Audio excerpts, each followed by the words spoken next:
Iniciamos una edición más de Conecta con Valdepeñas y damos continuidad a este ciclo de entrevistas a los portavoces de los grupos políticos municipales, en esta ocasión la portavoz de Vox. Y contenidos también de carácter sanitario, los que hoy incluimos en Conecta, porque hemos hablado con Carmen Ortega, es una investigadora becada por Asociación Española contra el Cáncer en la Universidad de Castilla-La Mancha y ha desarrollado un modelo matemático que ayuda a conocer mejor cómo se comportan los tumores y así poder prevenirlos. Muy interesante, sin duda. También vamos a hablar con la familia de Álvaro Pérez, el niño que desde su nacimiento padece una enfermedad rara. Solo hay 3 casos en toda España. Se acordarán de esa campaña de tus galletas, mis pasos, seguro que les suena, ¿no?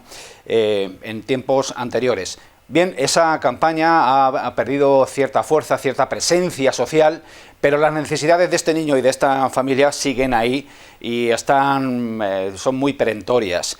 Hablamos por último con los responsables de la Asociación de Familiares y Amigos de Personas con Alzheimer y otras demencias de AFA Valdepeñas, porque sufren la carencia del cierre del centro de día desde hace ya varios meses, y los usuarios de este centro pues tienen generada esa necesidad.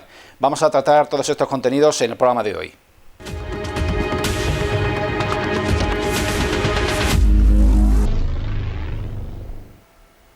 Y continuamos con el ciclo de entrevistas a la oposición del Ayuntamiento de Valdepeñas. Tengo a mi izquierda a Lola Gómez, portavoz de Vox en el Ayuntamiento de Valdepeñas. Hola, Lola.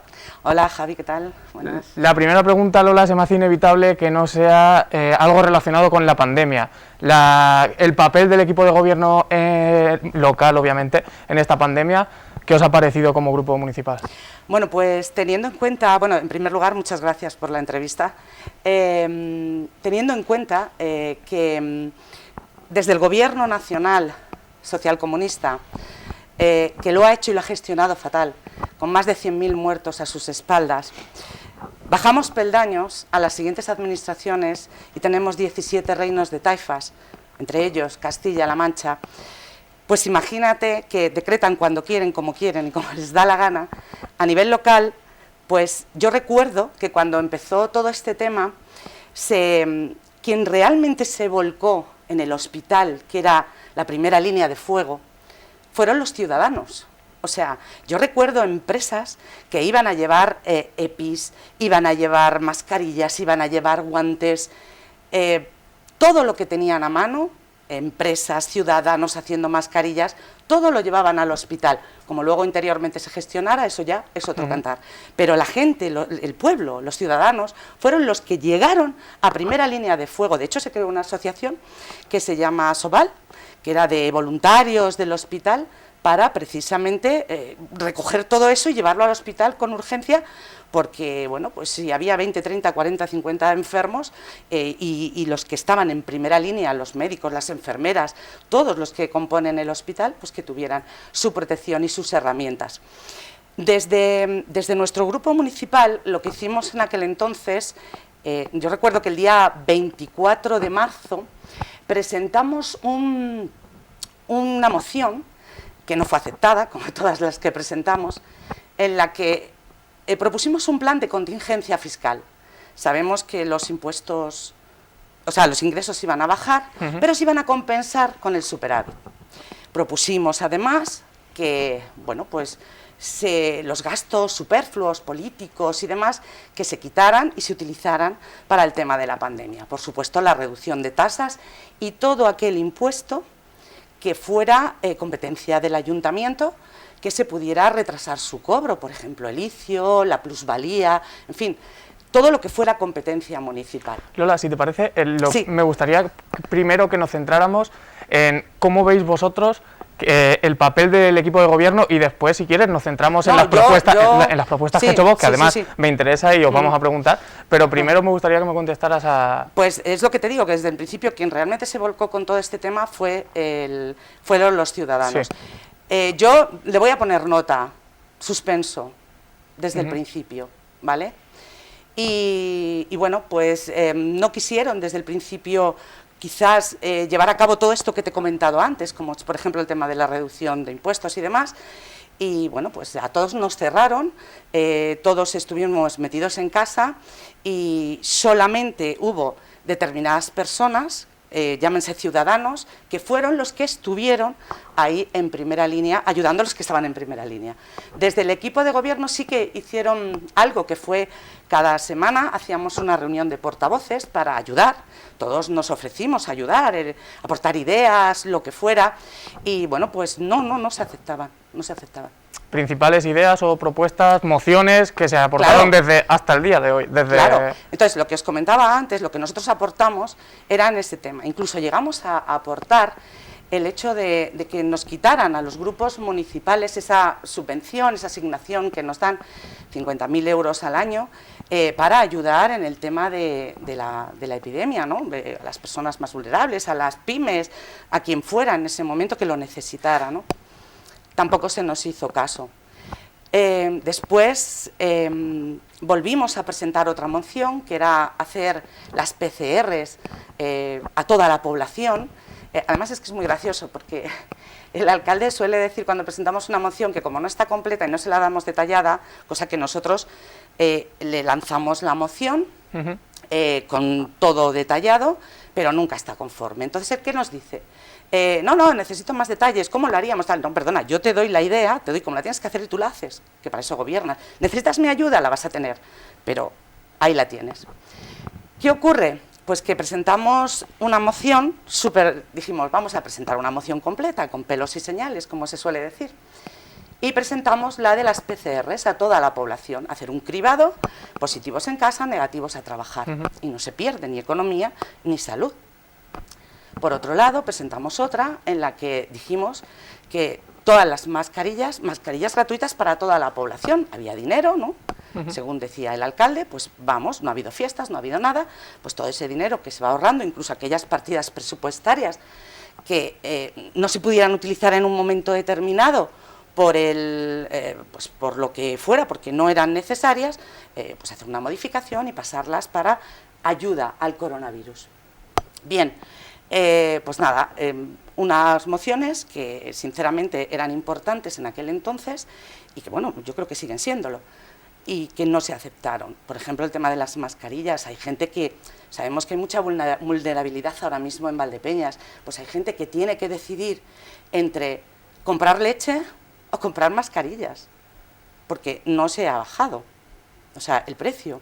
Entonces, bueno, pues esa fue una de las cosas que a nosotros sí que nos ha llamado la atención, que son importantes y que no se hayan aceptado propuesta del Grupo Municipal Vox.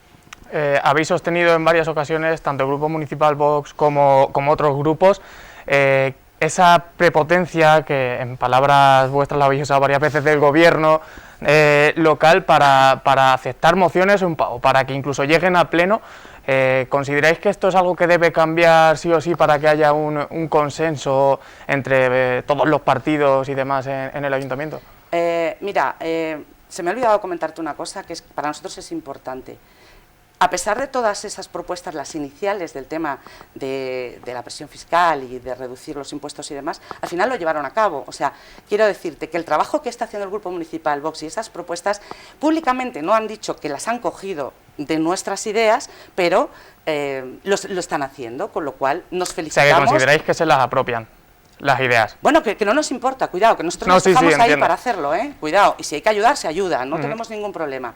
De hecho, hemos aprobado todas las rebajas fiscales que han ido haciendo, claro, previamente las hemos propuesto nosotros y además está justificado en papel y registrado. Respecto a lo que me preguntabas ahora, mira, 18 años de gobierno socialista en Valdepeñas han dado para varias cosas. Una de ellas, tener un alcalde cacique que o estás conmigo o contra mí, ¿vale? Y que efectivamente estamos en un pleno y lo que hace es que nos interrumpe, no nos deja hablar, no respeta nuestros tiempos, nos llama ignorantes, nos insulta. Eso no se puede consentir, ¿vale? Por otro lado, tenemos un ayuntamiento que es la mayor empresa de colocación de Valdepeñas. Ya sabemos, según hemos visto en los presupuestos, que el más del 60% del presupuesto para 2021 va destinado a personal del ayuntamiento, solo un 21% para inversión real. Y claro, cuando tú le dices esas cosas, o le digo como nosotros le decimos, somos la mayor, el ayuntamiento es la mayor empresa de colocación de Valdepeñas, es que es cierto, es que 18 años Valdepeñas no ha traído, en 18 años de mandato en Valdepeñas no ha traído industria. Tenemos una situación geográfica estratégica, en la geografía española, la Nacional Cuarta, y ahí tenemos un polígono industrial completamente vacío, bueno, hay 5 o 6 empresas, no hay más, y sin visos de mover el culo del asiento y atraer industria. Y eso lo podemos resumir en 2 años y en 18, porque siempre es lo mismo.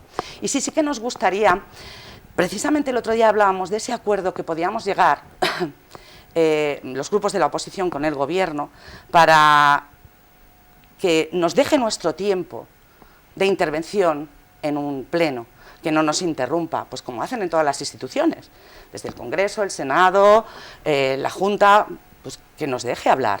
Sí, Izquierda Unida está insistiendo también bastante en ello. Efectivamente, y de hecho yo creo que vamos a hacer una reunión de portavoces para, con el tema este, llegar a un acuerdo, ¿vale? Ahora bien, yo lo que no voy a hacer es dejar de fiscalizar lo que no hacen bien. Yo voy a seguir fiscalizando, nuestro grupo va a seguir fiscalizando lo que están haciendo mal, eso está claro. Y Lola, me gustaría preguntarte también, uno de los temas más espinosos que ha habido en este tiempo ha sido la hostelería, los autónomos, comercio, pero quizá el sector más castigado, más hablado es la hostelería. El gobierno anunció que iba a repartir 500.000 euros a la hostelería valdepeñera. En marzo, en teoría, se comienza a repartir ese dinero. ¿Es suficiente estos 500.000 euros que va a invertir el gobierno? No, y no lo digo yo, lo dijo el alcalde en su día, cuando se le propuso que ese dinero se repartiera entre los hosteleros y comerciantes. Dijo que en un pleno que cada uno de ellos saldría a 90 euros y que no merecía la pena. Después es lo mismo, se ha apropiado de la idea de otro grupo municipal. Después salió diciendo que lo iba a hacer él, ¿no? Bueno, pues yo qué quieres que te diga, pero si antes no llegaba, ahora sí llega. Me parece poco, debería de estirarse un poquito más y ayudar más. Ten en cuenta que el sector hostelero y comercial en Valdepeñas es pues el 70% sí, una gran parte de la economía de esta ciudad y la mayoría han perdido el 60% de su beneficio, con lo cual necesitan esa inyección económica que hay que darles y que la necesitan, por supuesto, para poder seguir, tirar hacia adelante, porque ellos están pagando sus impuestos y sus autónomos, y si ahora encima se los suben, ya me contarás. Y a día de hoy, Lola, ¿cuál es la principal demanda de Vox, la principal propuesta que baraja Valdepeñas? Nosotros la principal, bueno, de hecho vamos a presentar, creo que mañana, una ayuda, o sea, una iniciativa para ayudar a la hostelería y al comercio, sobre todo a la hostelería en Valdepeñas, que bueno, luego ya la haremos pública y bueno, pues un poco cómo se tienen que hacer, cómo tiene que ayudarle, las cantidades un poco que nosotros consideramos que hay que dar a cada hostelero y demás.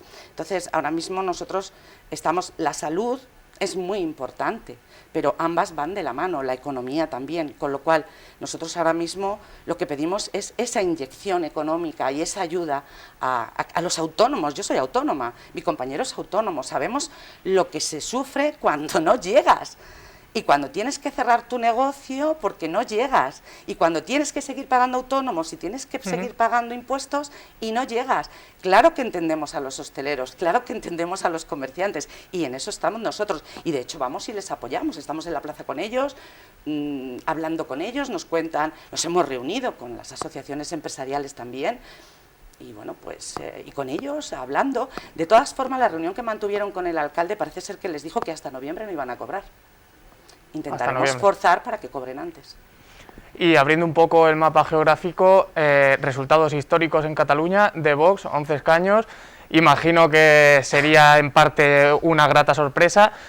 ¿Pensáis que estos resultados, estos buenos resultados que está cosechando Vox, por ejemplo en Cataluña, se pueden trasladar a Castilla-La Mancha o incluso a Valdepeñas? A ver, lo de Cataluña la verdad es que ha estado bastante bien, pero nosotros no nos alegramos excesivamente en el sentido de que no es bueno para España. el hecho de que media Cataluña no vote y la otra media gane el señor Illa, que ha sido ministro de Sanidad y el culpable de lo mal que se ha gestionado esta epidemia, pues la verdad es que dice mucho de una sociedad adoctrinada durante 40 años. Respecto a que, por supuesto, nosotros, yo creo que, a ver, no somos muy de encuestas, pero viendo lo visto, yo creo que en Castilla-La Mancha en las próximas se puede sacar un gran resultado y, bueno, hablamos con gente, también la gente nos cuenta, desde que estamos aquí, pues cada vez más gente se une a nosotros, ¿no? Y a nivel local, pues creo que también, si realmente la gente ve el trabajo que estamos haciendo y ve que se puede cambiar y que esto puede mejorar, por supuesto que puede que saquemos también un buen resultado. Y otro tema que trajo mucho debate en su día, Lola, el PIN parental. Vox ha anunciado que no va a apoyar ninguna medida, nada nuevo que salga de la boca de Ciudadanos y de PP en Andalucía, hasta que no se apruebe este PIN parental. ¿Qué opinión te merece? A ver, para nosotros el PIN parental es muy importante, y más cuando se ha aprobado la ley CELA, en la que el adoctrinamiento es parte fundamental para nuestros hijos. Nosotros entendemos que es bueno que exista un control por parte de los padres a la hora de que sus hijos vayan a asistir a un determinado tipo de talleres que los padres pues no ven que estén bien. Entonces, ¿qué ocurre? Pues que esos padres deben tener conocimiento de ello, firmar un documento en el que digan que no quieren que sus hijos asistan a esa charla o a esa conferencia, del tipo que sea, ¿vale?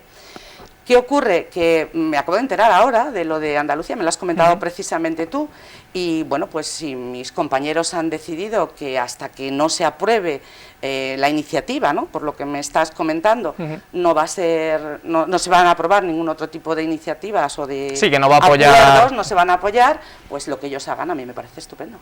Y ya por último, Lola, para cerrar, nos gustaría saber si en 2023 estarás como cabeza de partido. Queda mucho, pero ya supongo que se estará barajando algo en tu cabeza. No, de momento nosotros estamos al trabajo y al tajo, como se suele decir. No lo sé, eso dentro de 2 años pues ya veremos. Lo que pasa, quedan 2 años, llevamos 21 meses de legislatura y todavía queda bastante. Pues lo que... Si me apetece, digo sí, y si no me apetece, pues... Según te venga cuando quede poco, ¿no? Claro, no, la verdad es que estoy disfrutando mucho la política, te lo digo de verdad. La estoy disfrutando mucho y siempre me ha gustado, y además la gente que me conoce lo sabe, y la estoy disfrutando mucho, sobre todo porque nosotros tenemos esa ¿cómo se diría?, esa cosa de... atención al ciudadano, de estar siempre, de nosotros estar al servicio del ciudadano, no que el ciudadano esté a nuestro servicio. Y como yo siempre he sido una persona que en ese sentido me ha encantado trabajar, pues estoy en la gloria. Entonces, bueno, si dentro de 2 años deciden que tengo que estar, pues estaré.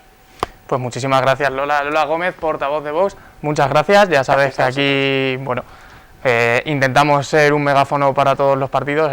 Esperamos que hayáis estado a gusto. Sí, por supuesto. Y bueno, ustedes ya saben que la semana que viene seguimos aquí con Izquierda Unida. Muchísimas gracias.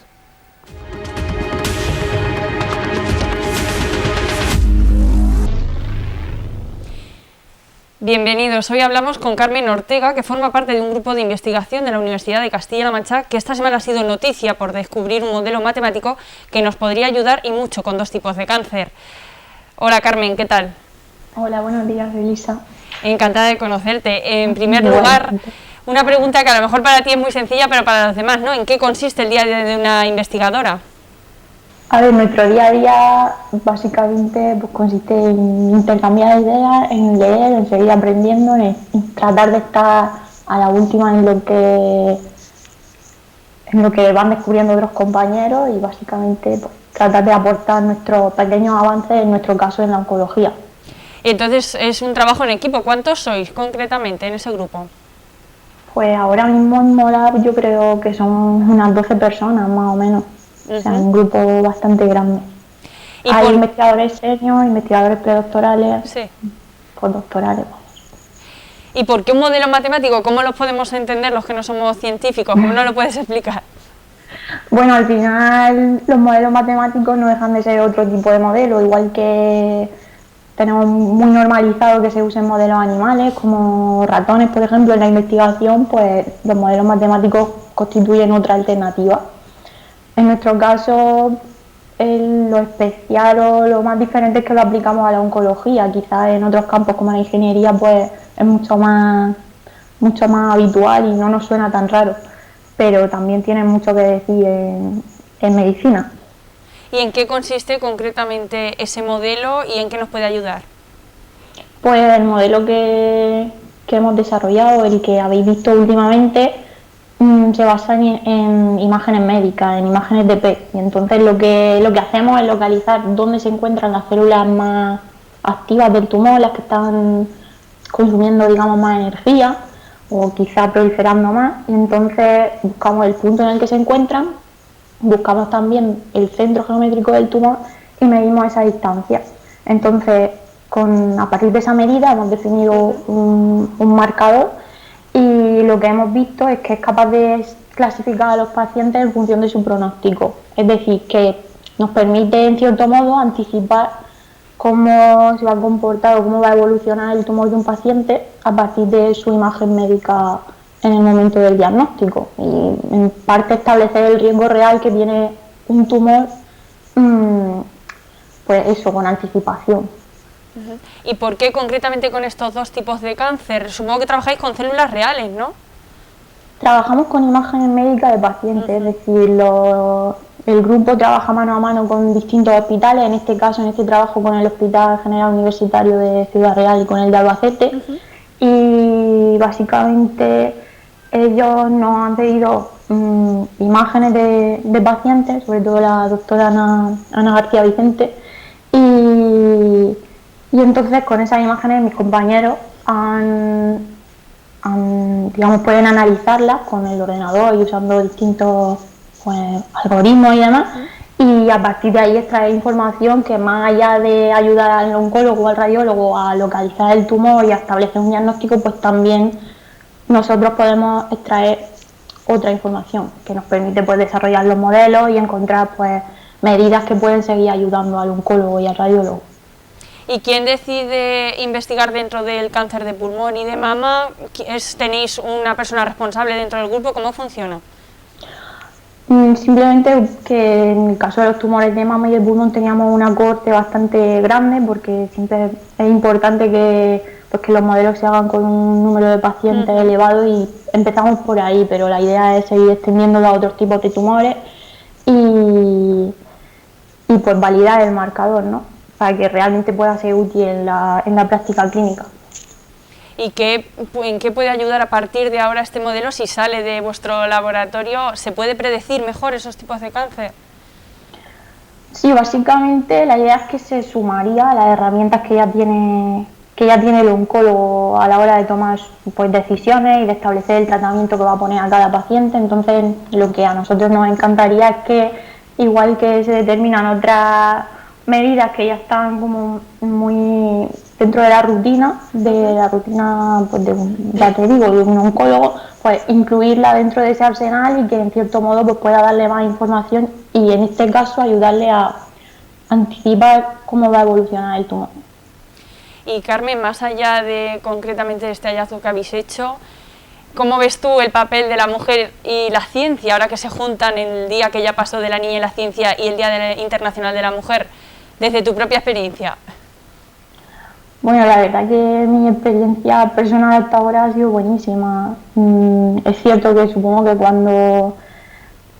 los mayores problemas se encuentran en la conciliación y en etapas más avanzadas de tu carrera investigadora.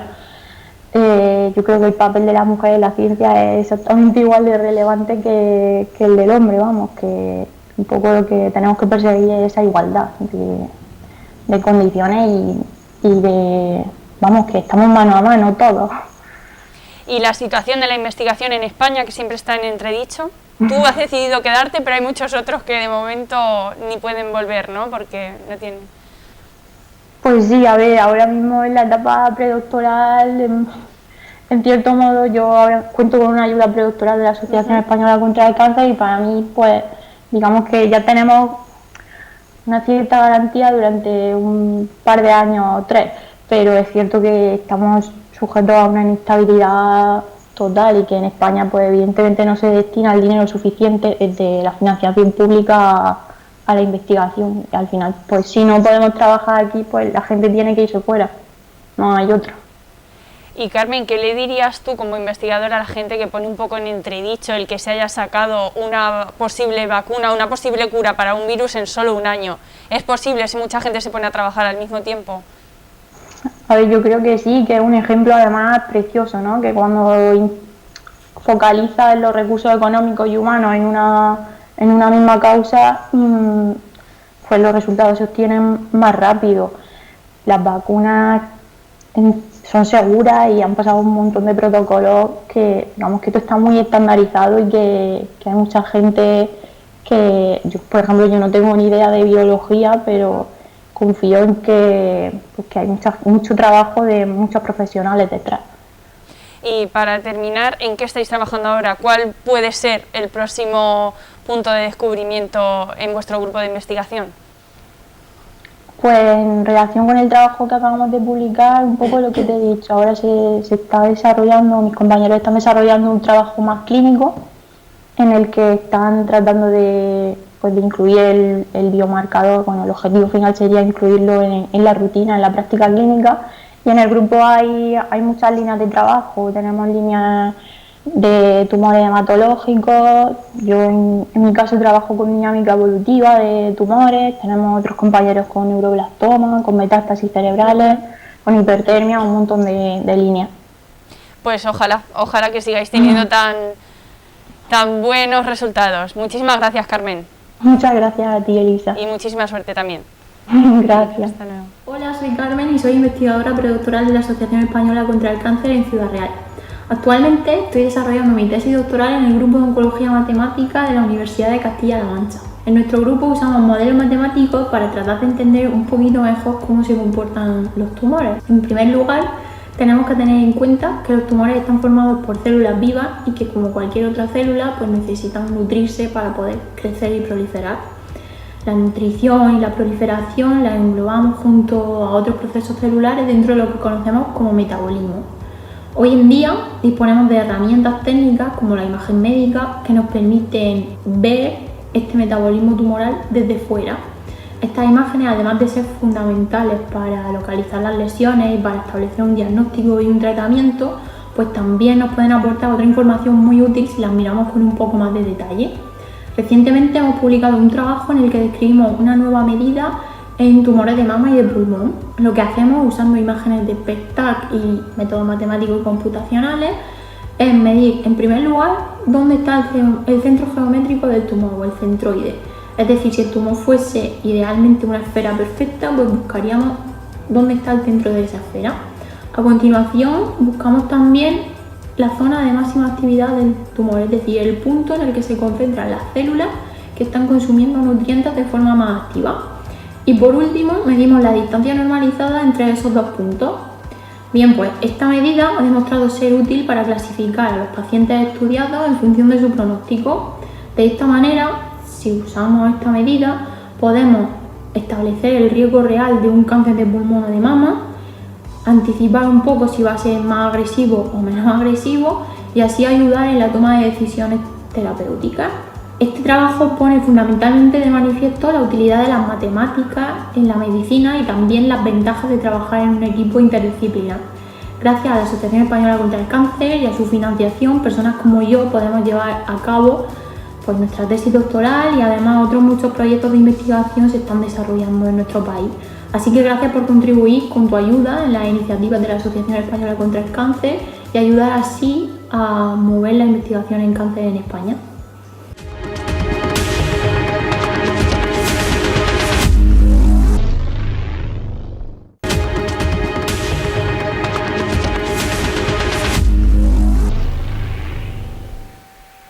El pasado 20 de febrero, el consejero de Sanidad de Castilla-La Mancha, Jesús Fernández Sanz, daba a conocer las nuevas medidas que aligeraban el confinamiento y las restricciones en la lucha contra la COVID y destacaba sobremanera las nuevas medidas también aplicadas a las residencias sociosanitarias para las que ya se permitía el acceso de visitas e incluso la salida de los usuarios.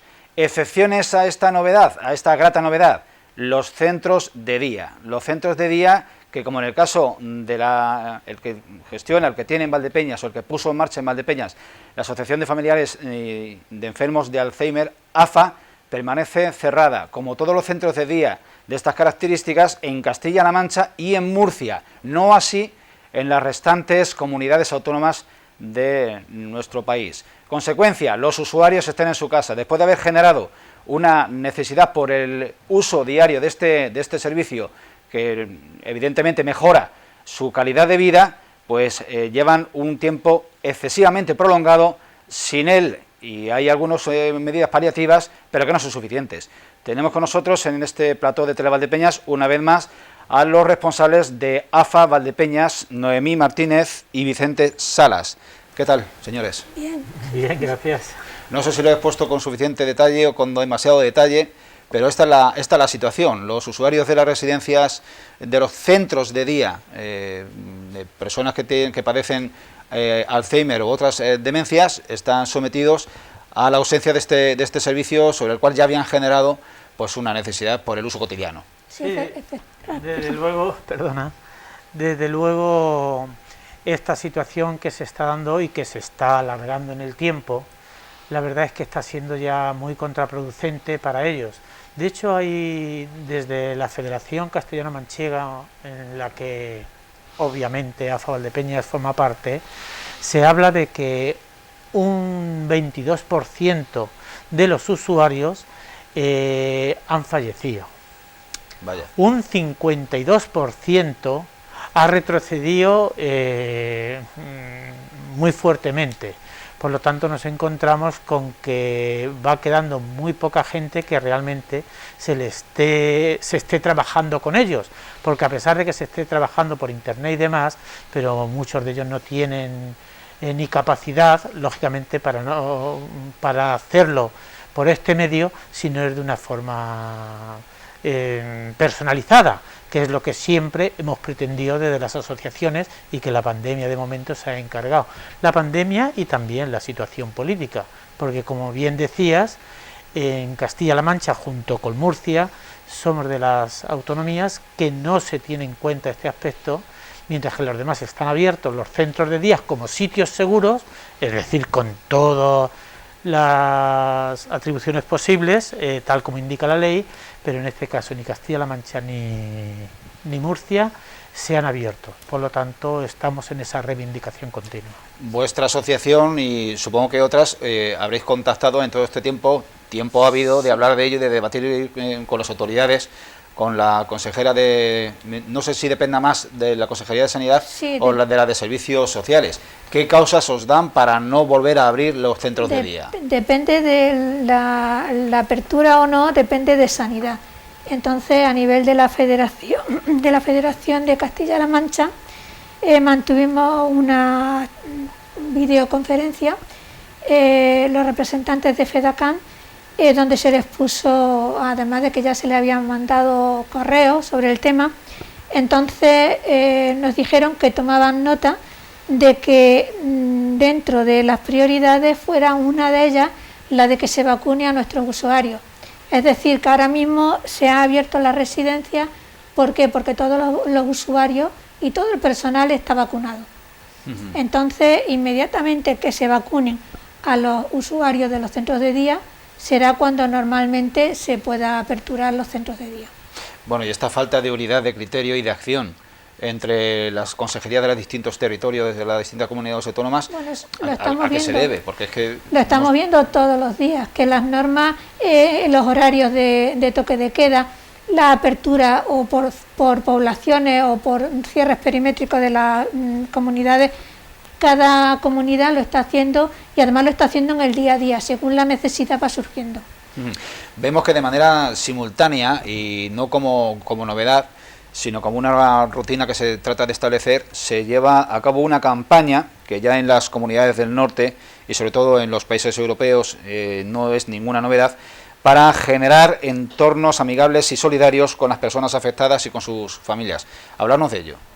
Bueno, pues la verdad es que ya 2 años antes habíamos visto en un congreso europeo que estuvimos en Barcelona, la verdad es que habíamos visto estos entornos amigables, es decir, ya vinieron los europeos, venían con la experiencia y por cierto con una experiencia ellos, de hecho, quien lo estaba explicando era una persona con la enfermedad.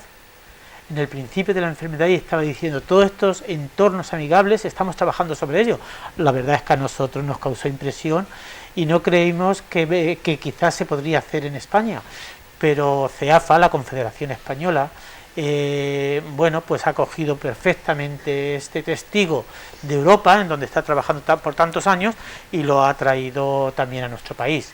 Y la verdad es que cuando ha llegado hasta nosotros, ya cada asociación de esas más de 300 asociaciones en España, pues bueno, nos estamos moviendo con el fin de que se puedan ver esos entornos amigables. Es cierto que ya de por sí la vida no es fácil, es dura, los entornos son duros, pero era una propuesta que podría haber sido muchísimo antes que esto. Pero además vemos que en esta situación de pandemia, la situación, es decir, el entorno todavía es más duro, pues porque no estamos con verdaderas dificultades pues para poder comunicarnos, y sobre todo pues con algo como que llevamos, es decir, la sonrisa y llevamos la máscara como para poder impedirnos en este sentido. Pero lo que estamos intentando, y es lo que vamos a pretender, es de poder introducir dentro de nuestra sociedad estos entornos amigables, por lo menos comentarlo y poder hacerlo posible por los medios. Por eso agradecemos también en este medio de poder hacerlo con los medios de comunicación, poder hacerlo con las administraciones y poder llevar a cabo, es decir, también lógicamente en donde en internet pues podremos, es decir, alguien puede acceder a AFA Valdepeñas y se podrá encontrar lógicamente con todos estos entornos que seguro que ahora mismo Vamos a lo concreto. ¿Cómo se genera cómo se crea un entorno amigable y solidario? Y sobre todo, ¿cómo de receptivas son las familias a este tipo de propuestas? O sea, esta campaña no va estrictamente para las familias, va para la sociedad en general. Es decir, aquí lo que nos está diciendo es desde cómo detectar que vemos a una persona desorientada en la calle, cómo tenemos que actuar, cómo tenemos que reaccionar, cómo tenemos que tratar a la persona y qué debemos de hacer con el entorno. Y así, cómo comunicarnos, por ejemplo, la comunicación. Vemos una persona que todavía, porque no pensemos que todos los enfermos con demencia son personas mayores, hay personas muy jóvenes. En los congresos de Alzheimer de hecho hay un grupo de enfermos que ellos se gestionan a sí mismos. Y una de las cosas que dicen es que, ¿por qué, por ejemplo, cuando van al médico, el médico no le da el diagnóstico al enfermo? Porque ellos todavía al inicio de la enfermedad tienen capacidad de entenderlo y de afrontarlo. Entonces son quejas que surgen de los propios enfermos. Entonces, si nosotros vemos en la calle una persona que sabemos que tiene demencia o que vamos a detectar que la tiene, pues por ejemplo a la hora de comunicarnos, tenemos en estos carteles tenemos cosas muy simples, como evitar los ruidos y las distracciones en el tiempo que estemos conversando con la persona, tener mucha calma, transmitirle esa paciencia y esa calma al enfermo, esa tranquilidad, hablarle claro y despacio, porque ellos su comprensión está alterada y si le hablamos rápido no van a entender lo que les decimos, para lo cual tenemos que usar frases cortas en un vocabulario sencillo que ellos puedan entender. Nunca discutir ni alzar la voz, no infantilizarlo, que es muy importante, o sea, ni criticarlo, y lo que toda la experiencia nos dice, lo clásico de ¿y no me conoce? O sea, todo esto son cosas que debemos de evitar porque le hacen daño al enfermo, al contrario, que sería el empatizar con ellos y el hacerle que ellos se sientan cómodos y que puedan desarrollar su vida con el máximo de normalidad posible. Otros entornos son, veo, los hospitales. Sí, efectivamente, cómo hay que tratarles cuando van a un hospital, cuando van al centro de salud, los síntomas de alarma que podemos ver, también, por supuesto, personas que todavía no lo tienen, el que hemos desarrollado un poco de cómo comunicarse, cómo actuar ante la desorientación, una persona que vemos desorientada, qué tenemos que hacer. Pues en principio acercarnos con tranquilidad, intentar detectar si realmente una persona con demencia o al menos va a ser una persona con un deterioro cognitivo. Bueno, pues vamos a revisar si lleva un identificador, vamos a dejarle su espacio para que nos hable, que se relaje, y si vemos ya la necesidad, pues vamos a acudir al 112 o a la policía local para que localiza a la familia y así. Luego en el comercio, cuando vamos a comprar, o una persona con demencia puede ir sola a comprar a un comercio, pues qué situaciones se pueden producir, cómo hay que actuar, o en el transporte público, que también ellos son autónomos y en una ciudad grande todavía más, o cómo detectar el maltrato, y aunque suena muy fuerte, pero no ya tanto el maltrato, sino el trato inadecuado, que se puede también generar, pues hay que detectarlo y hay que combatirlo. Y luego pues en el vecindario, o sea, en todos los entornos y en todos los sitios donde los enfermos se pueden mover.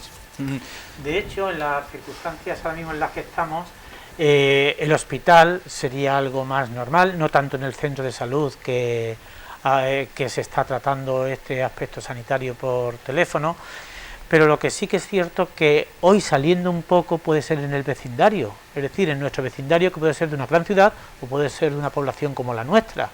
Encontrarnos en el vecindario, pues ver esos pequeños detalles que están en estos carteles, en donde podemos ver que es conveniente que sepamos el tipo de demencia que tiene, saber cómo está reaccionando ante todo esto, es decir, son pequeños conocimientos que nos dan calidad de vecindad. Ajá. Con el vecino, con el conocido, porque va a poder darse una vuelta dentro del mismo barrio.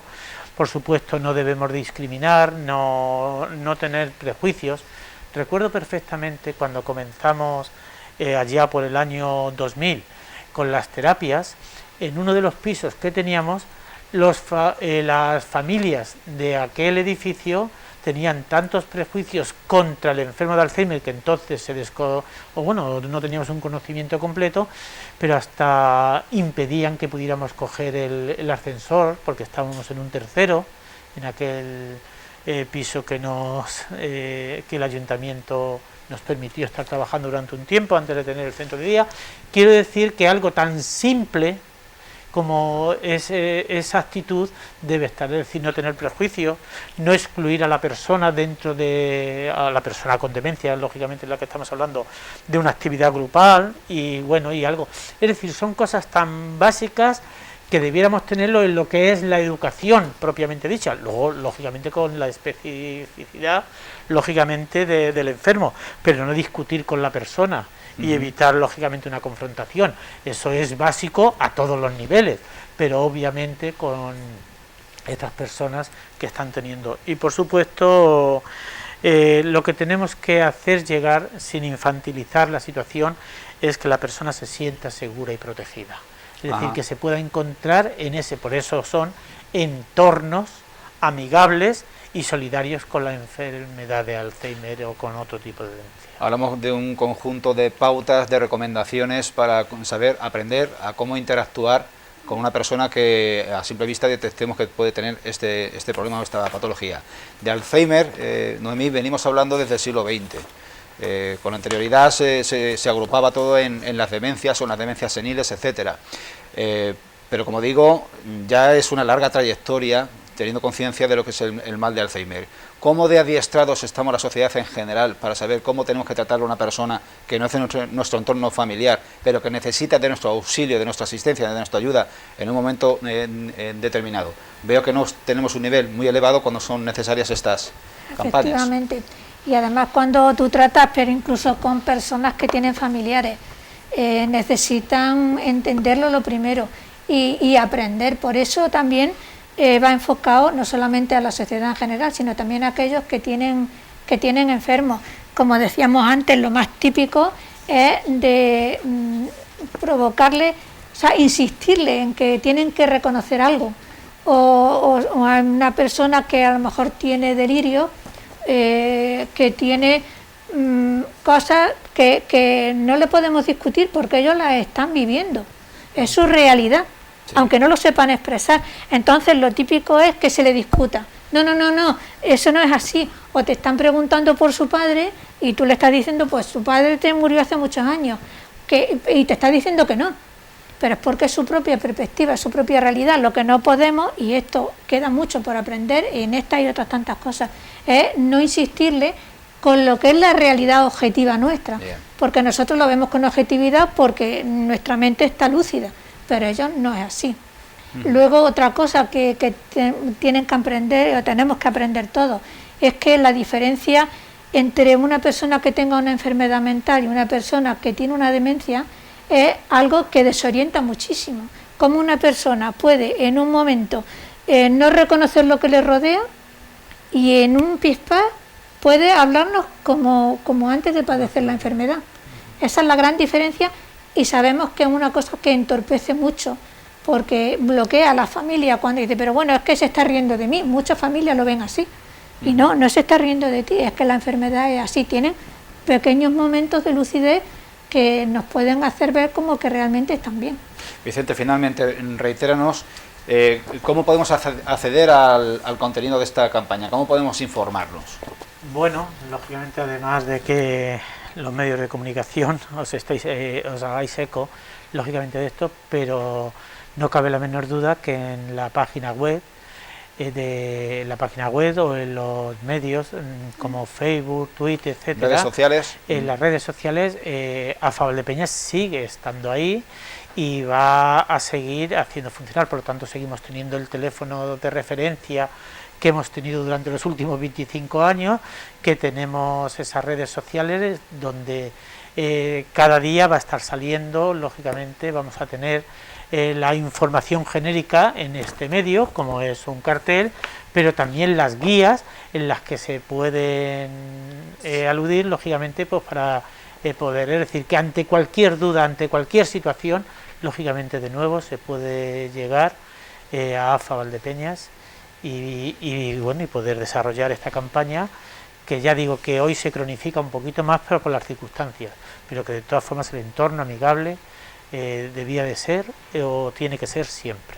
Pues ahí queda este mensaje que cobra más dimensión y más sentido ahora que en ninguna otra época anterior, porque las circunstancias son más adversas. Y ahí queda también esa reivindicación de la reapertura de los centros de día para personas que padecen demencias y que padecen el mal de Alzheimer. Noemí, Vicente, muchas gracias de nuevo y gracias por vuestra colaboración. Gracias a vosotros. Gracias.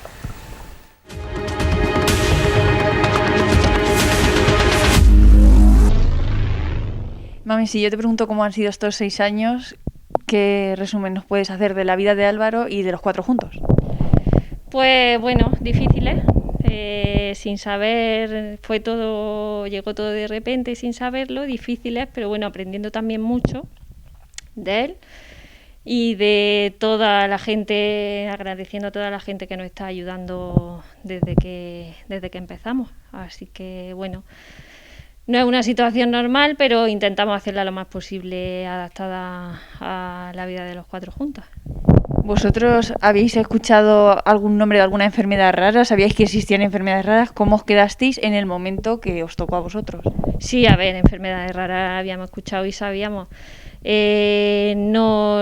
Cuando nació ya sabíamos que nos dijeron que era algo raro ya desde el principio, porque los estudios que le hicieron al principio de nacer no revelaban nada de lo que en teoría sospechaban, entonces ya sabían que era algún gen alterado raro.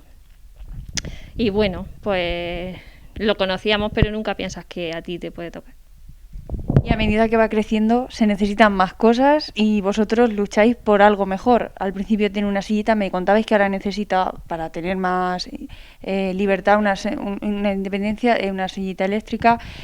Recuérdame cómo fue el momento de entrar al colegio. Entrar al colegio, y creo que tenía yo más miedo que él por la adaptación y tal, pero al principio sí que nos costó porque nos obligaban, entre comillas, a llevarlo a un colegio diferente donde iba su hermano, porque ya disponían de ATE. Después de mucho movimiento por mi parte, mucho papeleo, muchas llamadas y muchos contactos, conseguimos que fuera al mismo cole que su hermano.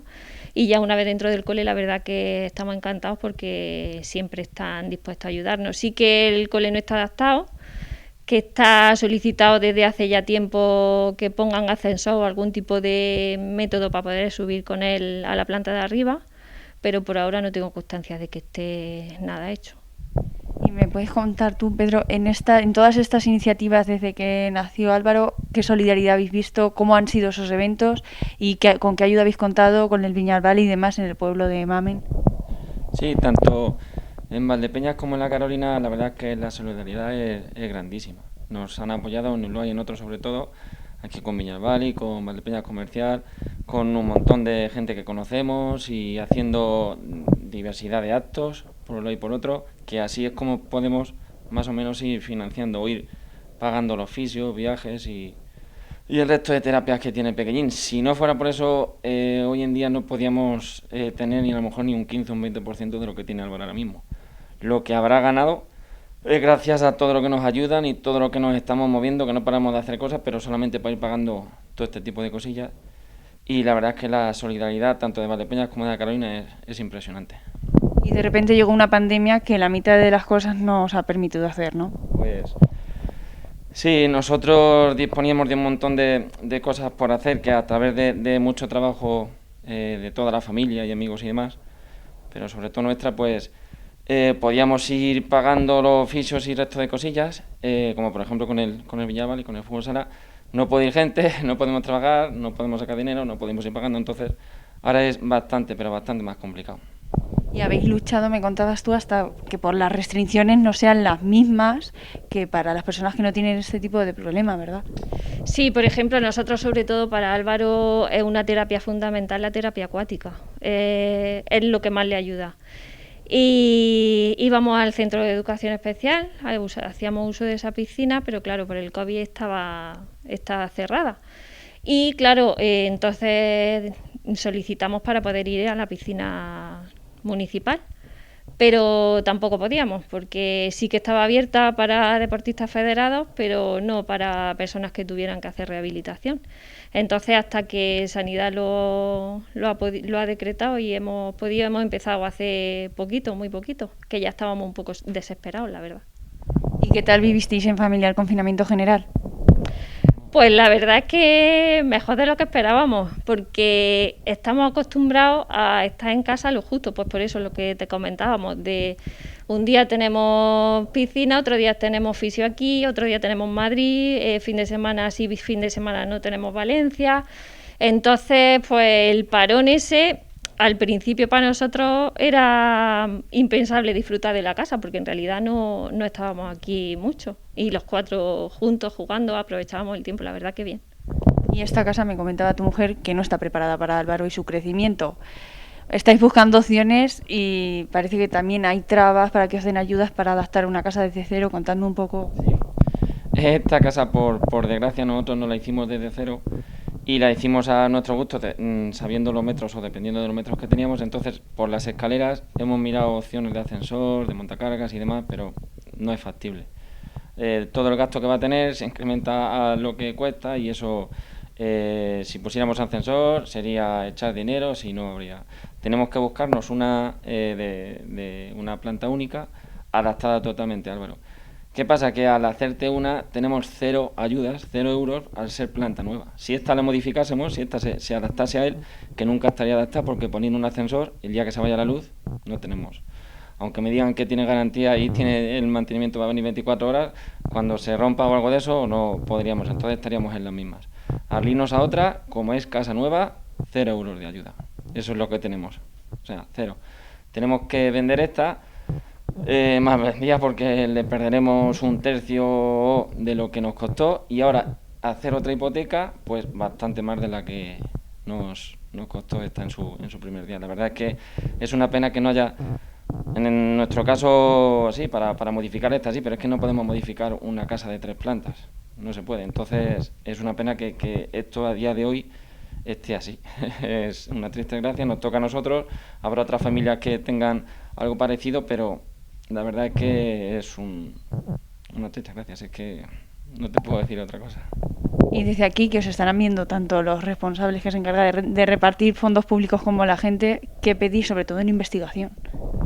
Pues eso, que se investigue, que hay muchas enfermedades que son más comunes y que, claro, sabemos que no interesa. Cuando hay pocos casos sabemos que económicamente no interesa. Por desgracia, todo se mueve económicamente. Lo que más claro tenemos y hemos aprendido de esto es que sin dinero no hacen nada. No hacen nada. No va a ningún sitio. Nosotros sabemos la enfermedad de Álvaro porque fuimos de paga particular al Hospital San Juan de Dios a Barcelona. Si no, a día de hoy todavía no la sabríamos. La investigación es fundamental. Y ahora mismo tenemos el caso, como tú has dicho, del COVID. El COVID son 7.500 millones de personas que estaremos en todo el mundo, que han tardado 15 o 16 meses en sacar la vacuna, para 7.500 millones de personas.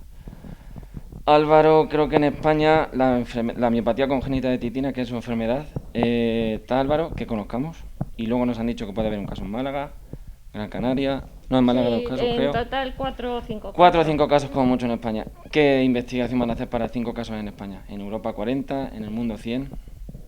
Para 7.500 millones de personas han tardado 15 meses toda la farmacéutica del mundo, todo. Para Álvaro, en este caso, se morirá y no tendremos nada. O sea, no habrá ningún tratamiento que les pueda ayudar. Eso está más claro que el agua.